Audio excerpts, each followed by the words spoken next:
ડીસાવાસના road પર રેતી ભરી દોડતી ટ્રકો, ગ્રામજન અટકાવી નોંધાવ્યો વિરોધ.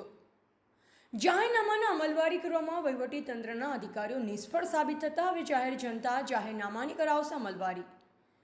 ડીસા પંથકમાં રેતી ભરી દોડતા વાહનોને લઈ સ્થાનિકોમાં ભારે આક્રોશ છવાયો છે. જિલ્લા મેજિસ્ટ્રેટ દ્વારા જાહેરનામું બહાર પાડવામાં આવ્યું હોવા છતાં પણ રોજબરોજ પ્રતિબંધિત વિસ્તારમાં રેતી ભરી ઓવરલોડ વાહનો દોડી રહ્યા છે.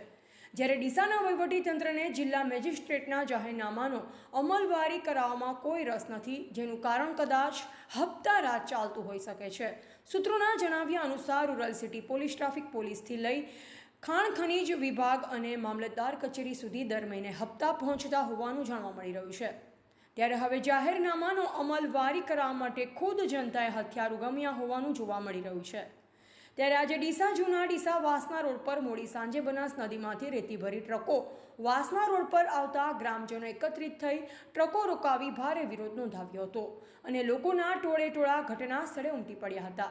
જ્યારે ઘટનાની જાણ થતાં ડીસા રૂરલ પોલીસ પણ ઘટના સ્થળે પહોંચી ગ્રામજનોએ ઝડપેલ ઓવરલોડ ટ્રકને ડીસા રૂરલ પોલીસ મથકે લાવી ખાણ ખનીજ વિભાગને જાણ કરવામાં આવી હતી.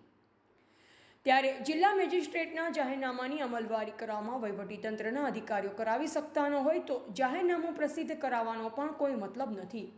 અત્યારે સ્થાનિક ગ્રામજન અને રેતી ભરી દોડતા વાહન ચાલકો સહિત લીઝ ધારકો સાથે સીધું ઘર્ષણ ઊભું થઈ રહ્યું છે, જે ભવિષ્યમાં કાયદો વ્યવસ્થાની સ્થિતિ બગાડી પણ શકે છે. ત્યારે જિલ્લા કલેક્ટર શ્રી દ્વારા તાત્કાલિક અસરથી જાહેરનામાનો અમલવારી ન કરાવતા વહીવટીતંત્રના અધિકારીઓની શાન ઠેકાણે લાવવાના પ્રયાસો કરવામાં આવે તેવી જનમાંગ ઉઠવા પામી રહી છે. રિપોર્ટર કાવ્ય ટાંક, બોધિક ભારત, ડીસા.